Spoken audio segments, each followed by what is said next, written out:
we'll be able to get to their questions too. So it seems like you've been somewhat up to speed on things. I won't go through. I had a whole spiel to go through, but you know, and how we got the plan. But I'll just go right to the point. You know, what questions do you have for me? Oh, you're frozen. Oh, there you go. Any questions that you have for me?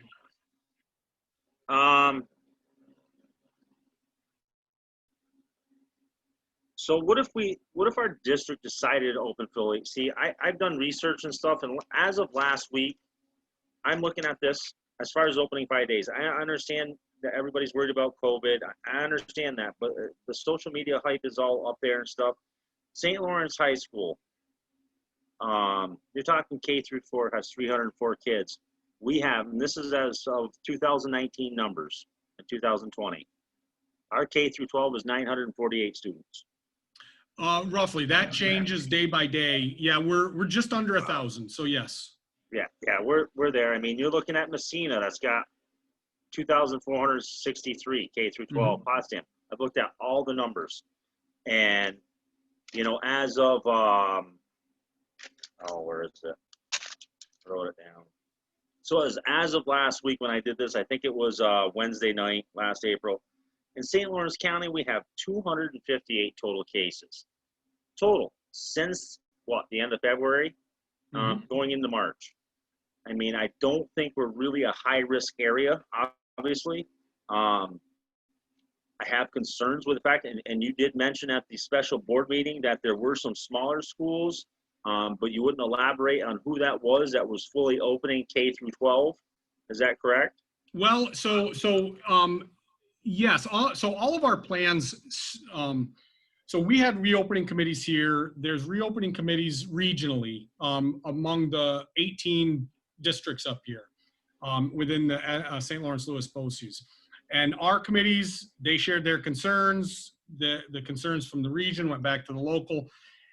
From there, from the Department of Health, the CDC, and the state ed guidelines, our region had a kind of a plan template. And from there, each district could tweak it a little bit. So the limiting factor at Norwood Norfolk, in order to meet all the guidelines, the limiting factor was you're breaking space. Out. Oh, sorry. So at Norwood Norfolk, the limiting factor was space. Some districts had more space. There's districts up here that have, now they're up here, but they're 45 minutes away. They have a lot of room and few students, so they could bring everyone in 5 days a week and spread them out accordingly. We can't have our kids socially distanced sitting in classrooms in the space we have. So we can do the elementary because we can reappropriate space. We can get these classes into larger spaces to have class so that they can be socially distanced. But we couldn't do that with elementary, middle, and high school. We just don't have the space. And just about everyone up here is doing that, unless they had plenty of space. Space for us was the limiting factor. Okay, so follow-up question to that. Sure. Are we utilizing the gym space at all? Either one? Are you having phys ed for K through 4? Is it? Yeah. So we do. So we have considered gym space, and that is still a possibility. Yes. We're trying to figure out what students are here. We're trying to figure out what students are going to be in person before we identify exactly what spaces we're using. This is doing a lot of freezing up right now. Oh, I'm sorry. Jody, maybe if you turn off your video, sometimes if you turn off your video, it clears up and the microphone will work better. Just an idea. Do you see that? If you hit, it's down at the bottom left. It says stop video. Oh, there you go. Oh, you're back on. So maybe if you stop your video, at least the sound will come through. Let's try that. So in looking at our alternative spaces like the gymnasium, We are considering that to break it up into classroom space. We don't know if we need to do that right now. And the reason is because we don't know all the students who will be coming back. That's why we had to make some commitments to here or being remote. Once we get all of that teased out, and Sunday was the commitment day, but we still have a lot of people we're following up with, we can then better figure out that spacing schedule. We know right now if all elementary kids came back, we could figure it out and reappropriate space and have them here. Now, if we lose, if we have, say, 30% of our students go remote, select 100% remote, then we'll actually have maybe space to bring other groups back, maybe a fifth grade group. Seniors, they're a small class, so and a large portion of them attend Seaway Tech half the day. So that's a group that may be able to come back. But we're not going to promise anything until we know who's going to be here from our elementary, because we really prioritize the elementary students getting back to school. We understand there's tremendous need for daycare, and we didn't want to overburden our local community. Oh, absolutely. Yep. Yeah. So, yeah, I understand that. Yeah. So the second part of your question is, are we having PE class? And so we are mandated to have physical education. What that will look like, obviously, if there's a gym space available, that might look a little different than if there's no gym space available. In the September and early October, outside is usually a great space for PE class. But when we do PE, there's conditions under it. They have to be distanced so many feet apart. And so will it look the same as it did last September? Probably not. But until we know exactly the number of kids we're working with, we can't really give you definitive ideas on that. Okay. Yeah, and I'm a little confused with that when it comes to PE, and it's 12 foot apart from what CDC guidelines and stuff. Yeah. Whereas you can be in a classroom, be 6 feet apart, but during gym time you have to be 12 feet apart. That does not make a whole lot of sense. I'm sorry. No, I just don't agree with it. I agree, but those are the conditions I'm living under. I understand that. I do not agree with it, and I don't believe everything the CDC is throwing out there. Just along the lines with, I have concerns with, my child's probably, they're going to have to do it with my children, but wearing a mask all day causes more problems in children / people, especially with asthma, sweating, bacteria growth. There's epidemiologists out there saying that, yes, it might reduce the risk of COVID being spread, but there's many more respiratory problems that are going to ensue. And plus you're going to have a lot of kids K through pre-K or whatever through 4, and then 5th through 12th, when they're in there, they're going to constantly be fidgeting around with it. Okay, so if you touch something that's not sanitary, some other kid touched it, or desk or whatever, it doesn't matter what, you've touched that, you haven't washed your hands, you touch your mask, it's on there, period. It's, you touch your clothes, it's on there, because they say, not that all these numbers, as far as what they're coming out with, as far as how long they exist, COVID exists on certain surfaces for certain lengths of time. So to me, it's sort of null and void, because you're not going to be able to control a 4 or 5, 6-year-old, 7-year-old, 8-year-old, even, teenagers, to try to keep their hands off their mask and try to adjust it all the time and this and that. So I can get into a little bit of this with you. I can't get into a debate on a lot of what you said, because we're under a condition that what the rules are set for us, we have to follow them. And so the masking issue, we talked to our local representatives, our local Department of Health, and what they're saying is, yeah, you're right. There's going to be stuff on surfaces. We'll clean surfaces. Will that prevent 100% of any contagion on a surface? No, but we will also have to wash our hands often, and we have sanitizer in all the classrooms for hands, and we'll have to utilize that. The issue with the masking, we also asked what what conditions, what diagnoses, what medical diagnoses would prevent somebody from wearing a mask. And they said, and this is from the guidance, the only things that would prevent you from wearing a mask is if somebody is unconscious, and that's when they don't have to wear a mask, or if they can't breathe with an obstruction. Asthma in and of itself is not a preclusion to wearing the mask. I can't get into like a lot of the debate over the masking use. All I can tell you is what we've learned from looking at what other countries have done, looking at what's happened down south where they haven't had masking in high schools when they open. And again, I can't debate a lot of it because the rules are set for us, not by us. And so when they're set, then we have to make determinations based on the guidelines. We also have people who have differing opinions than on masks. And we have to kind of assimilate all of that here. We will provide times for kids to get their masks off. We understand it's itchy.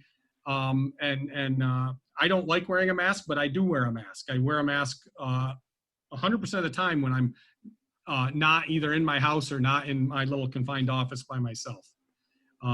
Because that's I work for a public institution and that's the guidelines I'm set with.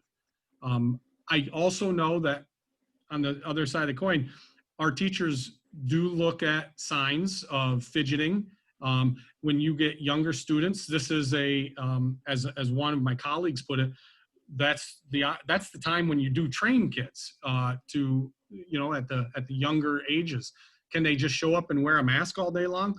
No, that would be incredibly difficult, but we have to train them to be able to, because that's the condition that we have to live under in order to open our school. Okay, and what's the projection, a length of time with the days at school and the remote learning? Is it out 10 weeks and then it's going to be reevaluated by the state, or is that local? Okay, so yeah, that 10 week, that was us, because if let's say we had 30% say I'm going remote instruction. So that's about almost 300 kids. We couldn't have them just come in next Tuesday and say, put us back in. Because all of our plans are based on the number we have here. So we tried to look at what length of time can we operate before we can reevaluate our schedules. And so we think a 10-week segment to get them back in here, then we'd have to look, if we have a huge influx, say in second grade, we may have to look at reorganizing where our second grades are going. And maybe look at spacing differently.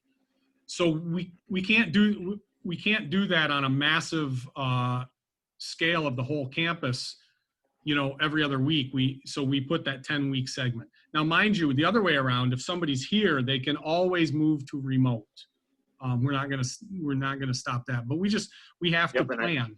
I followed that and I looked that up and stuff. But my question to you is the 10-week out period, which I understand because you have a 10-week period that you have to plan out for. You can't change things on a dime. Yeah. I understand that. So to reopen fully, 10 weeks out from now, is that the state's decision as far as being able for Norfolk, St. Lawrence, Messina, whoever, to open 5 days a week, have all kids come back? Is that the state's decision, or is that our decision locally, or through BOCES regionally? Nope. Through the 18 school districts that are here? So Jody, that's a great question. So really, the state has said we can open in person, period. Their goal is 100% 5 days a week, but they put conditions on us like social distancing. So that condition is all local. Like some districts are looking at different models, and like I already mentioned, there's some that are back 5 days a week because they have the space and a lower population. Or even if they had a big, same population as us, they have a larger space to put the kids into. We're confined by space. So if the state took that condition of social distancing off of us, that's the condition that's preventing us from going 5 days a week. Okay, perfect. That answers my question. Thank you. Mhm. So is remote learning / distant learning, is that going to be at home? Because my wife thought she heard something kind of differently. Um, so is that, the 5 through 12 is going to go to school 2 days a week, and the other 3 remaining days they're at home, correct, on their remote distant Correct. learning? I mean, they obviously are going to still be in class. They're going to have a Chromebook. Yep. It's going to like they're still going to be in class, but they're at home. It's not going to be at Yes. another location. No, they're at home now. Now, mind you, they could be maybe at their cousin's house. Some Oh kids yeah, maybe yeah, yeah. Yeah. but yes, they're not going to be here. Okay. No, she had heard something differently or whatever. We just wanted to make sure that it was at home or whatever they needed to be. It wasn't the school saying, okay, we're going to use the Norwood Municipal Building for grades 5 and 6 on their. Do you understand what I'm saying? On their Yeah. days for distant learning. Yeah. Now that came up in our conversations early on. Is there other spaces we can use? And unfortunately, to certify by state education department of a facility for education use that's not typically used, because think about it. We have churches that are big spaces. We have municipal buildings, big spaces. You have to go through a huge approval process that would take a long time. Even to put a tent up outside, if we hold a consistent class in the tent, say, that tent has to meet all building codes for public schools, which are plentiful. You're all garbled right now. I'm not really understanding anything you're saying. Oh, I'm sorry. I'm trying. So basically, we considered that early on, but it's not really a viable option. Still, hold on a second here. I had a question. If Jody doesn't have any more, I don't want to interrupt. Well, it's kind of a conversation, so go ahead. Okay. All right. So I'm, first of all, Daniel Tiger's in the background. Can you hear me, or do you just hear chaos? I hear you. I do hear a little chaos in the background, but I do hear you. Okay. Oh, I can move a little bit, but my 4-year-old is trying to keep me in close proximity. I understand. Okay. So my concern with the younger ones, I understand they're going to be in the room, and I understand. One second. But what I'm trying to understand is the logistics of, like, let's say someone in the class does find positive. Is the whole every district's doing different things? Is the whole class home for 2 weeks? Is the parents notified right away? What is the protocol? Okay, so right now, everyone's not doing everything differently. Right now, we're all following the Department of Health guidelines. So first off, if a child, we won't know if a child is in the class positive until they get a test. That test right now is taking time. So all we can do, if a child shows up and they have some symptoms, the main symptom is the fever. If they have that, then we call the parents. We do inform the Department of Health that we have a symptomatic child. We tell the parents you have to have them checked with either your medical provider or Department of Health. And it's really because I've been checked a couple times. I volunteered to do myself. It's a phone call and a quick zip in, zip out, less than 5 minutes. So we don't really do anything. Now, what we might do if we recognize, we'll start looking, okay, where's that child been? Have they had contact with? We might even go in, get the kids out and clean all the surfaces quickly. But really, they're not even a suspected positive case until a medical provider says they're a suspected positive case. And I do understand that, but I do know, like, argument's sake, they did the testing, they went to St. Lawrence County, they tested positive. Mm-hmm. Is it automatically they contact the school and then the school says, like is it like with lice where you might say someone in the class might be, please go get tested? Is it more like, no, you need to stay home for 2 weeks until everyone gets a negative? Like, what is your? That's a great question. So that is really Department of Health. They make the call. So, like, I'm in charge of the school, but if it's a health and safety, I have to defer to public health. So if public health says you had a student, we're getting them tested, I need to know where they were and who they had contact with. So that contact, then they go into you've probably heard the term contact tracing. Right. There's a couple factors, and this leads into a lot of it. So the contact tracing would be, did somebody have prolonged exposure? So prolonged exposure is more than 15, 20 minutes in a closer proximity than 6 feet. Okay, so without a mask. So I would think that most of the kids, since we're trying our best to socially distance them, they are going to have the masks on, and it's, you know, now if they're sitting next to each other in the classroom for longer than 15 minutes, then the fault's on us. Right. But that's our intention, is not to have that situation. Okay. So really the 3 factors are close proximity without a mask, and for longer than 15 minutes. It's our goal so we're trying to keep kids in clusters. So if we do get a situation, it might only be a small group of kids that are potentially exposed. But even under the Department of Health's own recommendations, most of those kids would probably be fine. We would just monitor for symptoms. The Department of Health is also saying it's not just kids aren't just going to be randomly tested. It's only kids. It's recommended if a child has symptoms to have them tested. Right. So if the rest of the class looks fine and good, and no parents are seeing symptoms, and the teachers says no, they were all isolated, they all had their masks on, we took a mask break, but we were outside, this, that, and the other thing. It's my belief that the Department of Health will say, okay, thank you, you're good. Okay. All right. So it'll be more on the Department of Health. Now, young children, a lot, face expressions, mouths, that's part of how they learn. We know that, but we also know they need the mask. Are you doing anything, whether it's, are you using the plexiglass? Are you doing anything with masks without, like I bought my daughter, but I don't know how successful they'll be, the masks with the visual mouth. But is there been any consideration for that? I mean, pre-K, K1, maybe even 2, some kids, depending on their level. Do you have your video on? Yes. These are what our teachers right now are looking at, because they recognize that facial expressions are very important for learning. This isn't the best one. This is an example. We did order enough for all of our teachers, especially our younger primary teachers. We also have teachers that are concerned and about, listen, schools have always been a cesspool of viruses.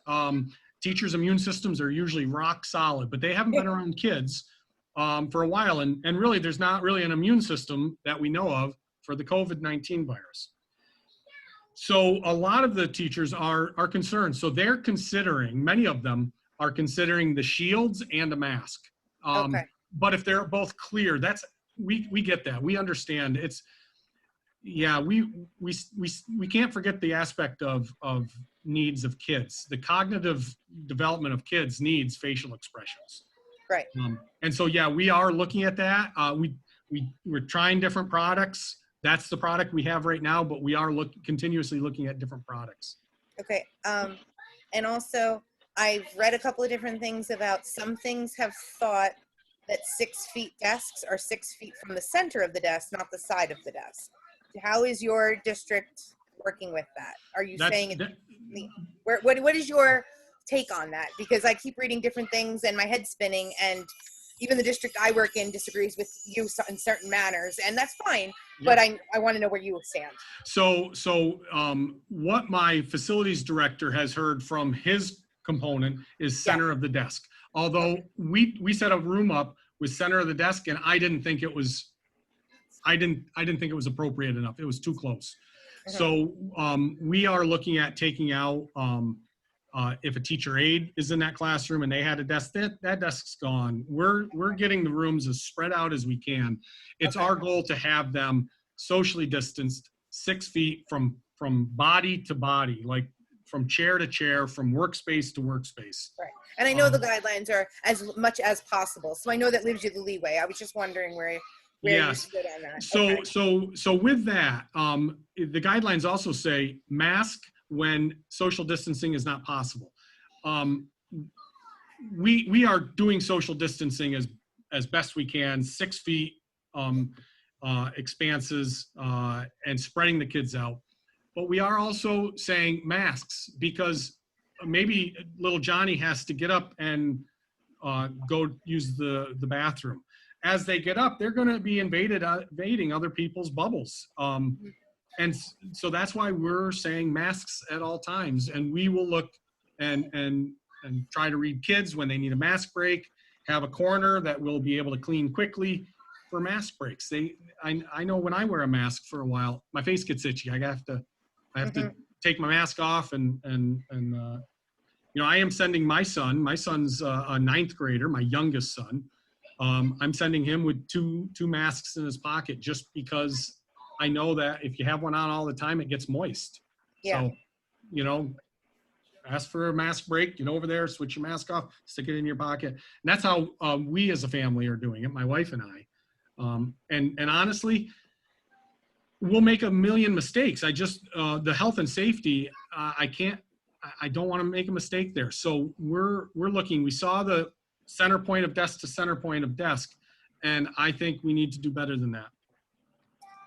All right. I think I have 2 more questions, and I'm sorry. No, you're fine. Buses. What's the? I know they are supposed to sit with family. I know you're going to keep them spread apart, but I also am under the understanding the district doesn't have the money for like aides on the bus. Is there any like plan to keep all these kids? Like, well, it's one. We do have a few monitors on buses, but Okay. not on all of them. We do have. We're looking at 1 child per seat. They are higher backs. We're going to have to also work with parents. If we have a student who's disruptive, we're going to have to work with that family. We have to do our best to. I mean, this isn't, you know, I'm breaking the rule on gum chewing. This is a health and safety. Right. That's being recommended by Department of Health for us. So we have to work with families and you know, like it or not, those are the conditions we have to sit under. Now, I also was the youngest of 3 brothers, and I had a sister too. I couldn't imagine having to sit in a bus seat with my brothers and sisters. Right. But again, those are the conditions we're under right now in order to open. We are looking at different ways of temperature checks. We will have scanners at doorways just to quickly run a hand under, and it'll immediately give an approximate temperature within a degree. We'll be able to, and if somebody has an elevated temperature, it doesn't mean they automatically go home. They go to the nurse and get evaluated by a proper thermometer, not just a scanner. We are looking at a system like that on buses too, so that we'll have a double whammy. And I think that's what the monitors, most districts aren't putting monitors on to keep the peace, so to speak. They're putting it on to take temperatures. And likewise, they might be able to support the driver in that, but they're going to be busy taking temperatures, not looking in the back seat. Right. So I got a question for you with, Sure. with the temperature check. So it's under the parents' responsibility to check them prior to going to school, correct? That's what we are looking at, yes. Okay, so here's my scenario for you. You've got scanners at school that you're saying are on the bus that you're thinking about doing to do temperature checks. That's when they first enter the school or throughout the day? Okay, so that's a great question. That's when they first enter the school. Now, we're also mandated to do kind of randomized health checks. Now, this is really ambiguous. We don't have the personnel. Our nurses are very busy to begin with. This is going to add a huge load to them. We are going to have, basically, of all the symptoms, the temperature one is the one that's prevalent in, you know, you might have a sore throat, but if it doesn't have the temperature, it likely isn't COVID. You might have shortness of breath, but if it doesn't, you know, it's very unlikely that's going to be the only symptom. So we are mandated to train our teachers to look at symptoms, to try to identify symptoms. But we are going to temperature check with scanners as often as possible. But Okay. definitely when they walk into the school. Yes. Okay. So here's my scenario for you. My wife or myself or whatever, whoever's home, stay in our household. Temperature checks our children prior to going to school. No temperature, okay? Mm-hmm. This is just a theoretical. Yep. 3 hours later, they've already been through the school, no temperature there in the morning. 3 hours later, they come down with a very high temp, Mm-hmm. okay? They hit 100. I mean, that's what you're looking for signs with COVID, which is Yep. high temp. Now you're going to segregate that child. I think before in the special board meeting and stuff, you said there was going to be a room to pretty much quarantine that individual, correct? Yes. Okay. So let me ask you, what do you think that's going to do psychologically to some of these children? Okay, because now, just like other clicks and labels that kids have on them, now with this big scare with the COVID, now that child could be ridiculed, or even if it's not true that they have COVID or not, now you segregate them, which I understand. But now psychologically for a 6, 7, 8, 10, I don't know, I don't even care if it's a 15-year-old or a Mm-hmm. 16-year-old. What that's going to psychologically do to these children, okay, now they have to sit into a room until their parents can be reached if they're reachable, and if they're not working at that time, or another family member that can get them. How long are they going to sit there until they're picked up and brought to a medical professional to be checked out, and it turns out to just be strep throat, whatever it is, Mm-hmm. high temp. So now we've subjected our children to being segregated into isolation room, okay, and kids are kids, and the labels are out there for everything else, and that's another Yeah. label that child might have to go through. Well, I understand, and I certainly do sympathize with that scenario. Let me play another scenario to you. One before pandemic. A child has no fever, comes to school, 3 hours, afternoon, comes down with a fever. Now, this happened all the time. What happened to that child was we'd isolate them in the nurse's office. We had curtains, same thing happened. And then we call the family to come get them. We're pretty discreet when it comes to our students. You might have been notified if a child in your class, if a child in your child's class had, say, lice or something like that. But you didn't know. We didn't disseminate that, and many times the kids didn't even know. Kids are in and out all the time. We don't want to damage kids. And we're creating. I'm not saying you want to. Yeah, I know. I'm telling creating you this there's room. a difference between. Yep, I'm telling you there's a difference between what kids actually know, especially at the teen level and stuff, and where peer pressure is extremely tough, and whether it's discreet or not, kids are still going to know that Johnny has been taken out of the classroom, has to be at the nurse's office, and with this scare and this pandemic, there's more of a label, more of a stigma, more of a heightened fear for these other kids, depending on their family situation, depending on what they've heard social media wise. Mm-hmm. So that's totally different than going down for the everyday flu or everyday cold or strep throat. Well, I know, and many of these kids who might have a fever for there's going to be seasonal allergies. There's going to be like the seasonal cold or flu. You're debating something that, and asking questions that's not a compromise I can make. That's something that we're being told we have to do. And it's now not why are you doing it? It's how can we do it to best manage that stigma. What we've done is we've identified a potential room that's right next to the nurse's office, so the nurses can man that room without they're not going to a room in the back of the school away from everyone. We're going to be limiting as much as possible traffic in the hallways so that kids aren't walking by that area all the time.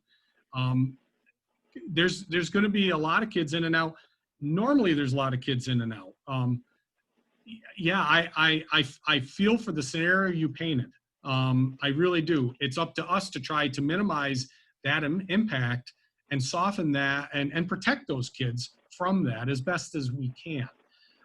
But that's something that's like a non-compromising situation that the state ed has said we have to have if a child is symptomatic. I Yeah, don't and like I understand a lot of these are health guidelines and CDC guidelines and state guidelines. I understand that on your end as a school district, your hands are tied. You kind of have to follow what is being laid out in order to open. Correct. But I'm expressing my viewpoints and my concerns as a citizen, as a parent of a child there, that these are situations that could evolve, that are probably and most likely could happen, and it's a concern. Yeah, And I hear you. You're going to reduce the risk as best as possible. Now, I kind of broke up there for a little bit. I'm not sure if the other individual had asked. Now, are children going to be periodically tested? Is that accurate or not? Periodically COVID tested? They did say randomized testing throughout the day. That, like I said, we're scanning that temperature. I don't foresee us doing much of that because we don't have the personnel. Our nurses just in a regular routine are flat out busy with medications and stomach aches and what have you. Sure. We'll be. But you talking the actual COVID test? I'm sorry to interrupt. Oh no. Were they no, talking the actual COVID test? No. Okay. No, not That's at all. what I want to clarify because. Yeah, no, we don't. We will not test for COVID here. We are not. We don't have the right certifications to do that. Nor do I have the personnel to do that. Nor do I have the interest to do that. If we have somebody who is symptomatic, we're going to work with moms and dads and the Department of Health and have it done in an appropriate laboratory. Okay, perfect. You answered my question because I didn't know, and I just wanted to make sure I got the communication right there because I was going to have my child tested on a whim at school and have their rights infringed upon. So you clarified that. That's all I needed to know. So obviously, if there's symptoms, we take care of it. A certified public health professional takes care of that testing. Absolutely. Okay. Perfect. Thank you. You're welcome. Now, in the event, we all know it's possible that everyone's going to end up digital at some point. If there was a second wave or anything like that, is there a plan if everyone goes back to more of a home setup that the young ones, some of them don't even know how to use a computer? Is there a plan of what technology they might be able to bring home, or what is the plan about teaching them this technology? I mean, yes, I might teach my daughter at home, but it's different, I know, when the teacher actually teaches them what they're looking for when they're so little. Yeah, absolutely. So there, it sounds like you have younger kids. So the younger kids, we're going to spend the first amount of time with them in the classroom and really teach them how to access things, how to go through it. We're also going to have opportunities for moms and dads to learn. Every reopening group that I met with teachers, they all said the same thing. How are we going to work with our families? How can we help? How can we help the moms and dads who want to help their kids, especially with the youngest kids?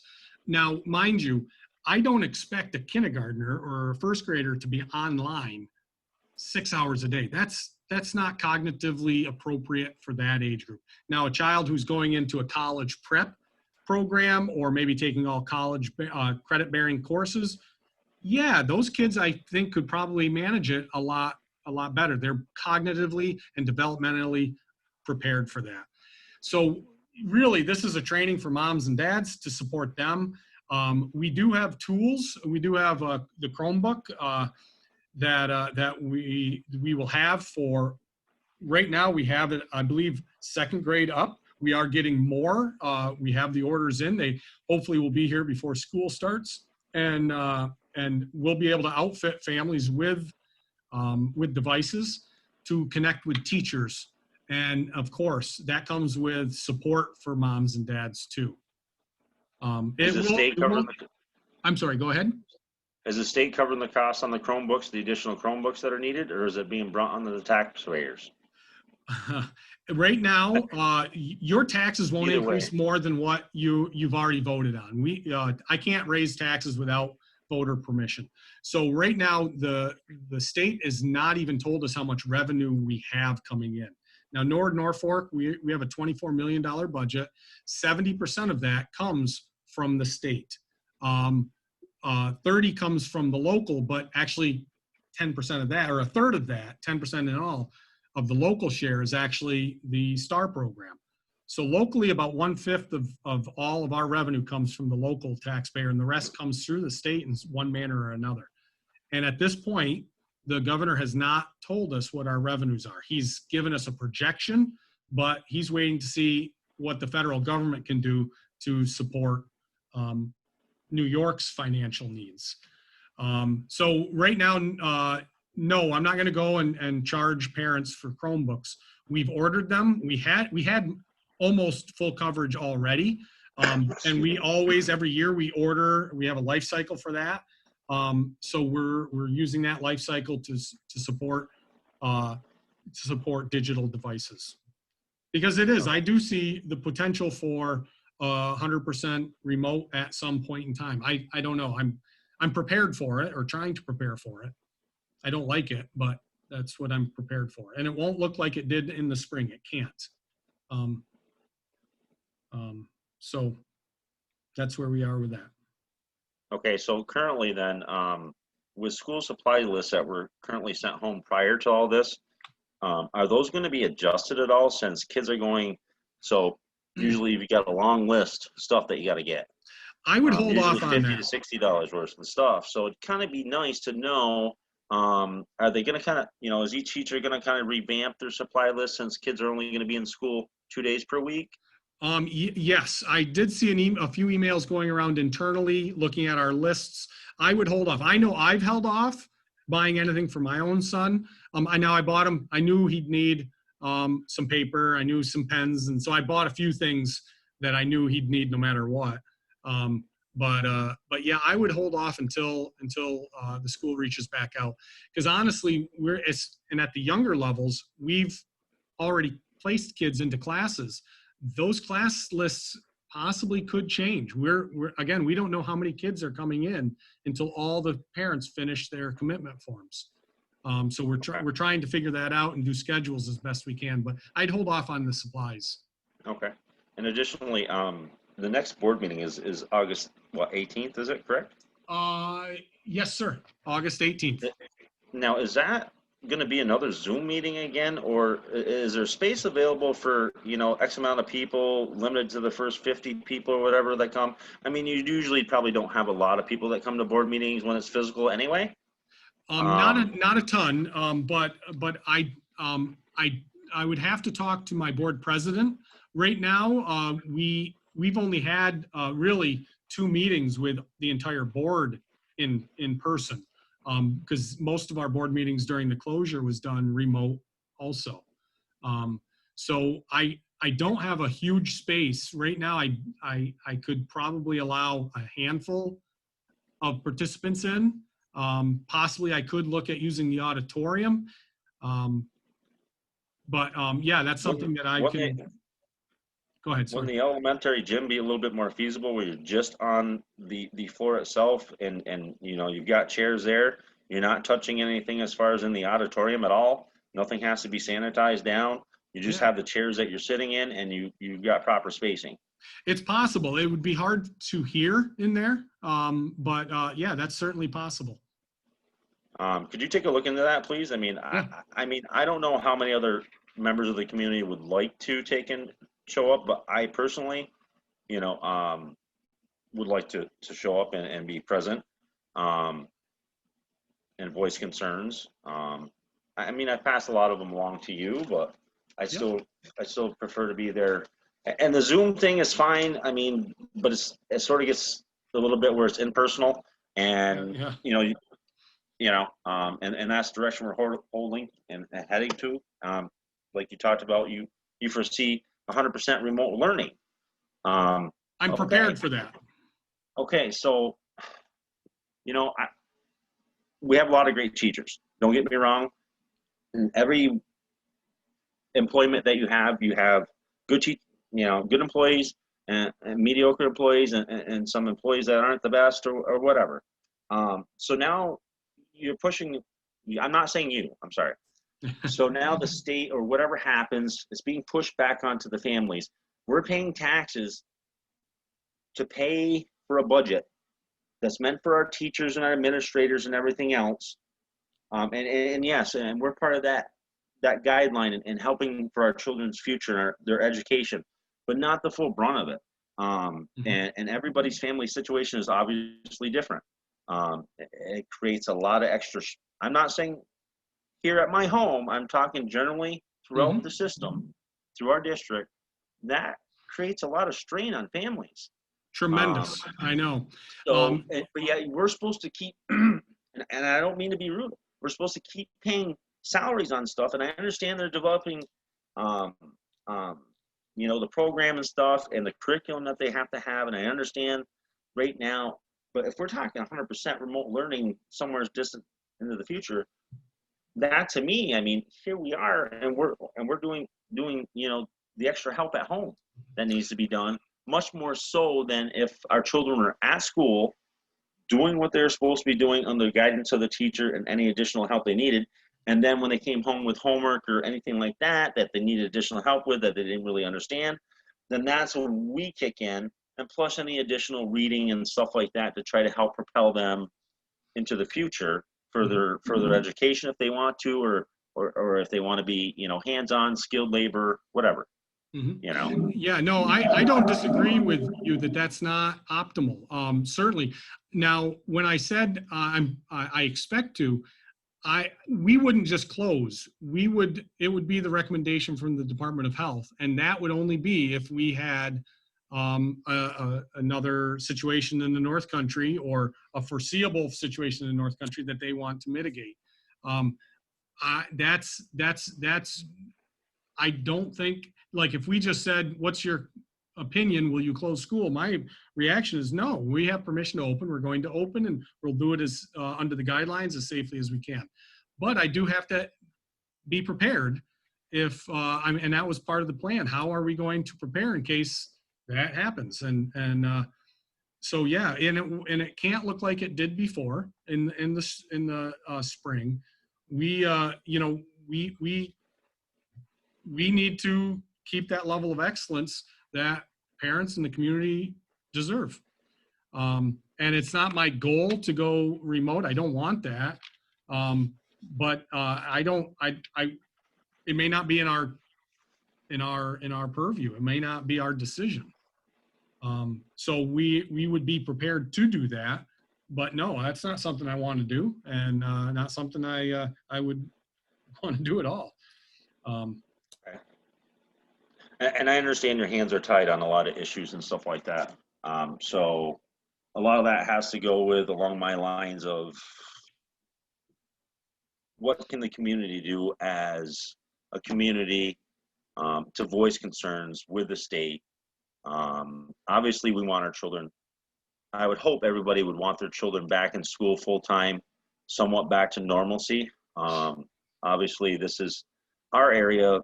Obviously, was not hit nowhere near some other areas because those are densely populated. Everybody's jam packed. That's a totally different subject, and I don't want to get off on a tangent on that. But your hands are tied because in order for you to open up the school, you have to follow those guidelines. Totally understood. Yeah, I don't disagree, and yeah, we're going to do the best we can, meeting the guidelines. No one's happy with this plan. This isn't the plan that we want. We want everyone back. Our teachers are just sick over not being able to see all their kids all the time. And yeah, I still have to respect that there is a fear among the community over the pandemic, whether it's created, as you mentioned with the media earlier in our conversation or not. We have in certain grade levels over 30% that are looking at remote instruction. So there is a concern and there is a fear out there that I have to, respect, just like I respect all sides of this issue. And then sometimes it's just, we have to go by the guidance because we're a public institution, and that's the public entity. And ultimately, I want all the kids back 100% of the time, period. I just, So with athletics, I'm sorry, with athletics, what is the prognosis for that? Is there some sort of, is that down from Section 10? Do they make the decision on that? Is that based on CDC and the health department and guidelines, or yeah, what's so you want my prognosis? I'll get my crystal ball out. So the first decision has to be made by the New York State Public High School Athletic Association. I'm sorry. Let me pull that statement back. The first decision is the governor's. If he allows it, then it goes to the New York State Public High School Athletic Association, of what Section 10 is a member. And then from there it goes to the section. So it's my opinion that, and I serve on the New York, I'm one of the Section 10 representatives to the New York State Public High School Athletic Association. They have already decided if the governor allows us to start sports, they wouldn't start it September 8th. Let the schools get the system down. If the governor allows us to have interscholastic sports, then we will begin September 21st. And we'd have a shortened fall season and we go from there. If he does not allow us to have interscholastic sports at the start of school, then it's likely he probably wouldn't let us until after this calendar year changes.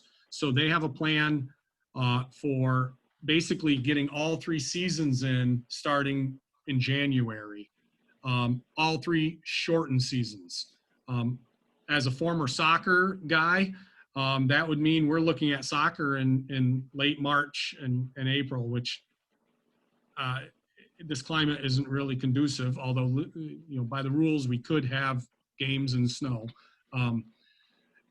But that's— you're looking at a lot of injuries. Potentially, yeah.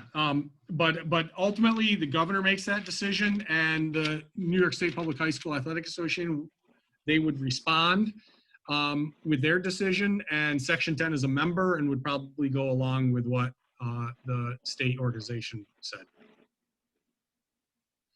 So have you gotten a lot of emails and calls from concerned parents within the community and a lot of questions with reopening? And, other than the Zoom, you only had, you said nobody showed up last night to the Zoom meeting, and then myself and another person tonight. Yep. I've had a lot of, not a lot. I've had individual emails.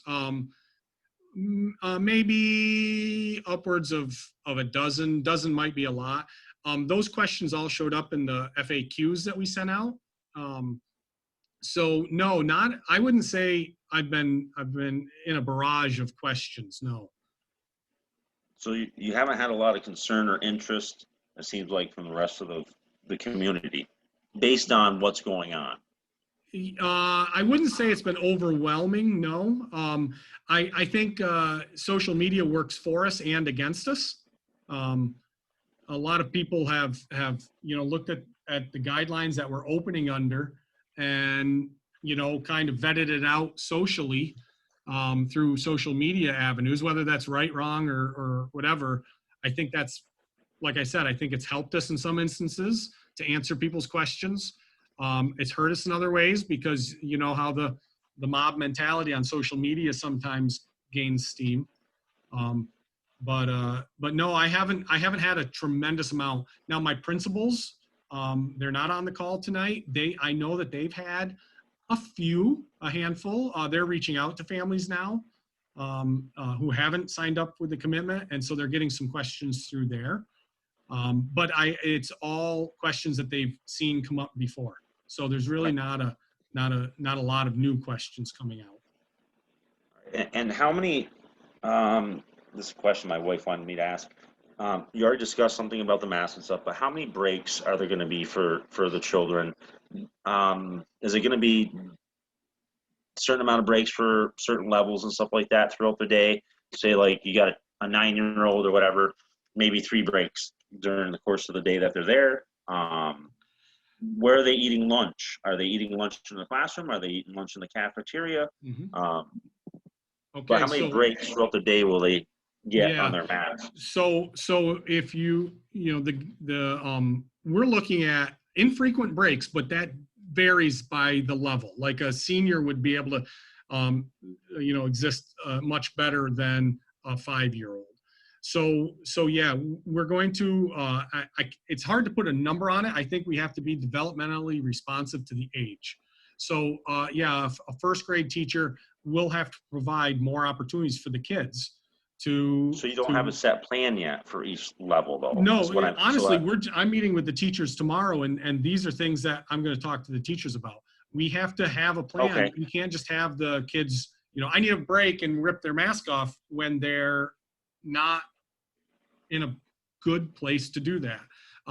So to answer your question about lunches, it's our goal to get the kids into the lunchrooms. Now, remember, we're looking at potentially 30% less of a population. We are possibly looking at, at the elementary, I think in public schools, we can start serving lunches at 10:30. Now that's early. I don't want to do that, but in order to spread them out, that may be an option. If they have to be in their classrooms, then we'll work that in there. But I'd rather not be in the classroom. They need a break from that classroom. Absolutely. And so that's our goal. Now we have some big spaces for cafeterias. We have outdoor spaces too. If kids want to go out and if it's a nice day, go out and sit in the on the lawn. Let's go. I think that's great. Fresh air. So we have to utilize that space when the opportunities present themselves. So are you going to shoot out an email or something like that to parents and stuff? Just kind of give them an update when you meet with the teachers at each grade level. Kind of Yeah. think what their thoughts might be. Say like a six-year-old or something. They're going to get 3 or 4 breaks throughout the day, at least to take their mask off. Yeah, And, I may let that come out with the teachers because right now and with the school communications.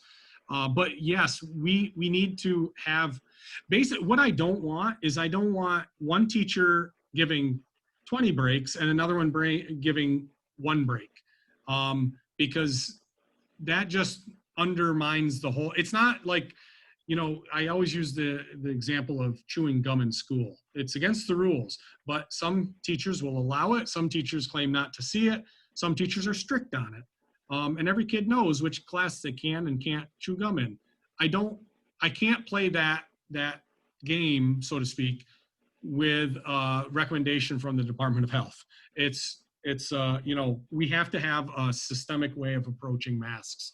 And so what is the Department of Health letting for breaks? I mean, obviously they know kids can't go all day long wearing masks. So are there guidelines from the Department of Health as far as, is it 100% the mask has got to be on throughout the whole school day, or is there? So I will tell you this. The last meeting I had was with the Director of Public Health, Dana McGuire, and also with Dr. Williams, who's he's a physician in the St. Lawrence Health Systems, but he also I believe he's the Director of Emergency Response for our area. They both agreed that the more infrequency of taking masks off, the better. And if you take masks off, make sure it's in a very safe area without a lot of kids around, and that the ventilation system was going full bore. And so our ventilation system, actually, our last capital project, it was good. So it used to be those old ventilators underneath windows that just have one area where they're pushing air. We now have diffusers in classrooms. So we have 4 areas that are pushing air right now. So it's not just one wind tunnel, it's across the room. The air is evenly dispersed, and we've already turned it up, to get that cycle down of aerating while the kids are here. Okay. Thank you. Yep. Do I understand correctly? All the elementary classrooms have sinks, by the way. I've never really been in the building because I was Yes. here. Yeah, they do. They have bathrooms. So hand washing is going to be a component of that, and yes, so they have and what we're looking at is the potential for opening up. Now, most of our classrooms have a collapsible wall between them. So Oh, okay. instead of having two classrooms in both like a class in each side, what we're doing is we're putting one class in the whole big room. So a teacher might have, say, normally 18 students in a class. Instead of being in one room, we're going to spread them out, and they'll have 18 kids in that double room. So that's our goal, is to spread kids out to get them socially distanced. Is there So in any? that, Oh, sorry. Is no, there go any ahead. plan to have any kind of maybe like pictures or virtual tour or something? So just so, because I understand you probably don't want too many people in the building because you're worrying about germs also, but at least something that parents can be like, oh, that's what they're thinking. That's what it looks like.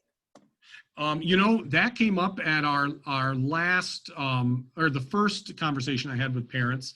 And that also came up with my, so when we were forming our plan, we had 9 different committees formed with teachers and custodians and secretaries and administrators here in the district. That came up, that exact idea came up in probably half a dozen of those meetings. That was from the teachers, that we need to do a visual representation of what people were going to see. So that's awesome. Yeah, that's something I think we should do, definitely. I just have one more thing and then I have to go, unfortunately, but I know you mentioned the board meeting, maybe doing it in person. I thought Jody had a good idea. What I was going to suggest is maybe if somehow you could, at acoustics, this might not work, but somewhere where you can have open space, but then also Zoom it, you might get people who really want to be there, and then people who either can't make it physically there or don't feel comfortable. But you might get more of the community involved because some will do virtual and some will not. It's no different than doing a hybrid classroom. Yeah, great idea. I'll talk to Actually, my I board think- president about that. Actually, Thank you something, both. I'm sorry, go ahead. I just wanted to say goodbye. Thank you both, and I'll probably listen to the recording for the end. Thank you. Thank you. Thank you. Actually, my wife, prior to me getting on with you, was watching her alma mater, which is Edwards Knox School. Mhm. And their meetings consist of being on Facebook through Zoom, but it's actually on Facebook as well at the same time, which I'm not a part of. I don't have Facebook, don't have any interest. But she rather thought that was really good. You didn't have to get onto Zoom itself and watch the whole procession and meeting. Yeah, so the Facebook Live feature is nice. We did, the last meeting, we did a YouTube, which is, it's a different company. It does the same thing though. It's just not on social media. It's on YouTube. But then you can post the link to YouTube on Facebook. So yeah, that was what our IT guys suggested we do, was use YouTube station to do that. But yeah, it would accomplish the same thing as Facebook Live. Okay, great. I do have, I think, one more. So, scenario, a kid takes off his mask. He's not supposed to take off his mask. I'm just throwing it out there generally for all kids. What is a disciplinary action for kids that are 5, 6, 7, 8, 10 years old that, you know, aren't used to this process? Obviously, they've been quarantined or whatever for a length of time. They're just starting to get out there now. But what's the disciplinary action that the district is looking at? Is it going to be a little bit more lenient and stuff here? So I'll tell you my philosophy on discipline. Discipline has to be done always with compassion. Discipline for discipline's sake, I don't think it doesn't change behaviors. We have to work with the child. We have to work with the families. We're getting kids back from a range of ideologies from different families. Some are fully supporting the masks, and maybe their children are more used to it. I don't know. There are children that are more used to wearing a mask than others. But we're under the mandate. We have to wear a mask. So we're going to have to, if it's little Johnny that keeps ripping his mask off, it's the constant reminders. It's okay, you took your mask off, let's go wash your hands. And working with that. We also have students that have, they might have cognitive issues and not understanding masks, or might have a sensory issue if maybe on the autism spectrum. So I've worked with talked with a lot of psychologists this summer about how are we going to work with kids that just have that sensory issue that it's a struggle. And they said that it's part of that training behavior. So, and they'll have a plan, just like if it's a plan to raise your hand before calling out in class. You reinforce the positives. You just continuously to do that. I don't want to see, discipline it's discipline with compassion. I don't think we should bring the hammer down on a kid because he's itching his face. But we do have to continuously to work with that family and that child and get that child more and more compliant. So maybe the first day he has 15 times he rips it off. Maybe the next day it's only 14. Maybe that's the goal, is to get all the children to comply, because that's what the mandate we're under. Does that make sense? Yes, it does.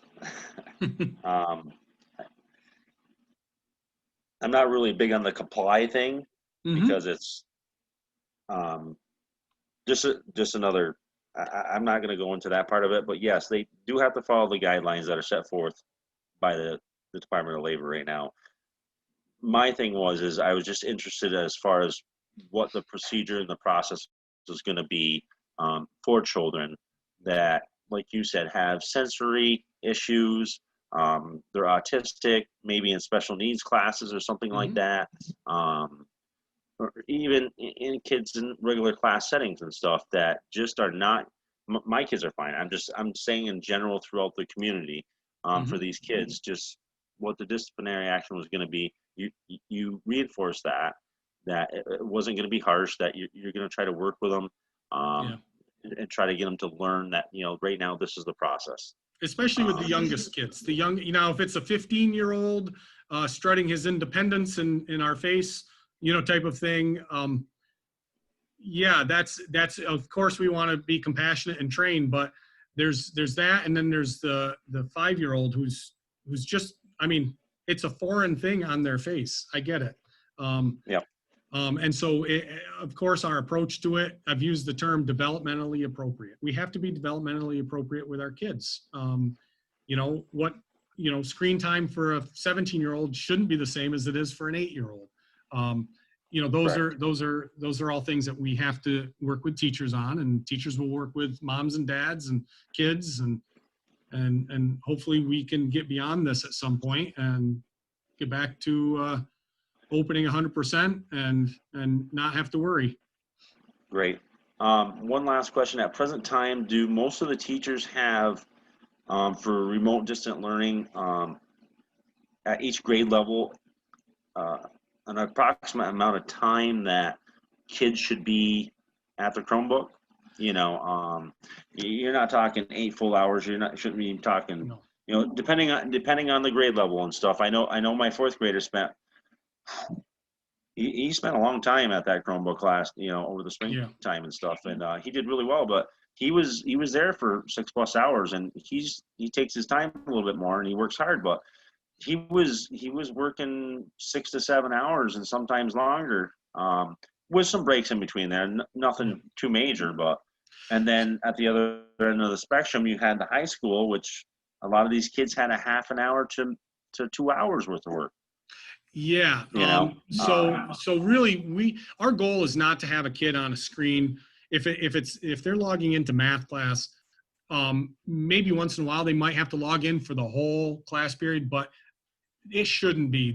Teachers need to present to those kids and that are online, and not just to the ones in front of them. They have to be aware that fatigue. Honestly. I've been fatigued during the closure. I was on so many Zoom meetings. I'd have a massive headache at night. We can't do that and sustain it, and it's not right to do that. So is there a set guideline? I know that each school is working with their principals to work on that and the appropriateness of time on screen. So let's say it's a math class it's a 40-minute math class. The actual lesson might be 5 minutes. Then right now, while I have you with us, why don't you try this example, and then we'll share out and And then I want you to go and practice these. And when you log back on, in a half an hour, we're going to go over all those examples.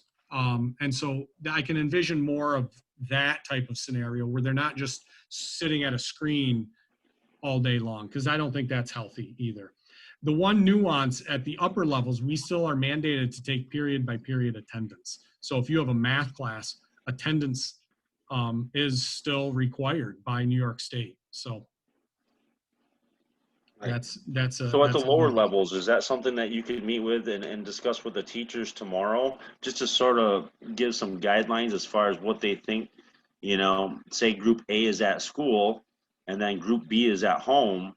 Okay, the at-home kids that are at the Chromebook, how many hours and how many breaks are you gonna get, throughout that course of the day? Yeah. Just some sort of general idea to push out there.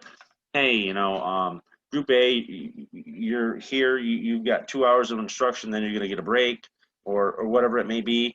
So then that guideline should sort of follow suit with group B that's at home on the Chromebook, correct? Yeah. Okay. I mean, that's all I'm just trying to find out. Yeah, no, certainly. And I will bring all of this up with the teachers tomorrow. The teachers are anxious. While they were in with the planning committees and the subgroup committees, many of them, I had over 30 volunteers for that.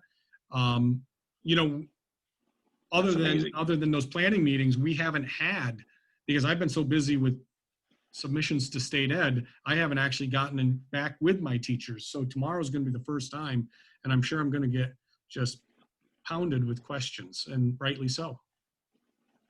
Okay. So, Well, I thank you for your time. I'm going to let you go so you can visit with your family and stuff like that, and prepare for tomorrow. I really appreciate you. I appreciate you logging in. Great questions, great conversation. Hopefully you liked some of my answers, but I know, I don't think the plan is great. It's not what we want. And I think we all recognize that, but we'll get there. And hopefully soon we can get beyond this. Hopefully, baby steps, I guess, right now. Yeah, that's true. Thank you very much. Okay, thank you for your time. Yep, bye-bye. Bye.